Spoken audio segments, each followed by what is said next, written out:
Всім привіт! Сьогодні ми будемо знімати про метро. Ми туди наближаємося. Ми зараз будемо брати квиточки, щоб попасти в метро. Бо просто так їхати на метро не можна. Можете розчитувати.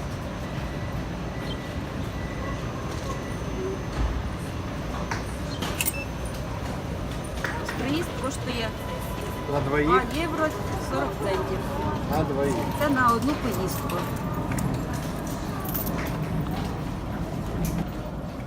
І можна платити телефон.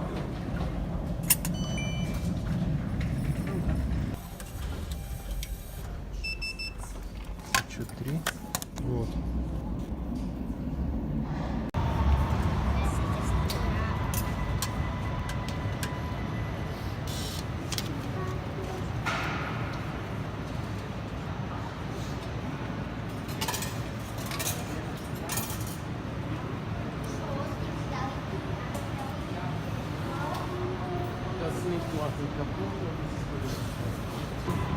Як пробиває білети?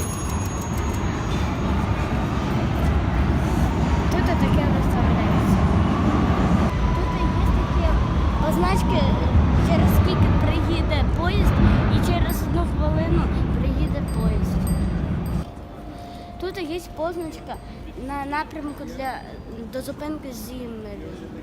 І до нашого поїзда, десь метро, осталась 1 хвилина, а до другого 5 хвилин. Це наш поїзд. І така позначка. В метро ми будемо їхати додому. Тут написано, що намальовано, що не можна курити, не можна їсти гамбургер і піцу, і це називається. Собаки в ньому. Коротше, гаряче не можна їсти, і напії не можна пити, і собак не можна водити. Тут спеціальні ліфти, щоб можна було приїжджати колясками, бо по ступенькам коляскам неудобно.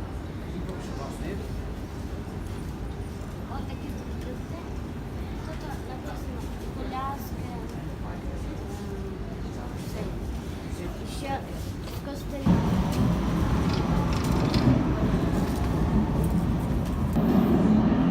Ставте лайки, підписуйтесь на мій канал і ставте колокольчик. А тепер невеличкий бонус для тих, хто додивився відео до кінця. Сьогодні ми бачили такі види транспорту.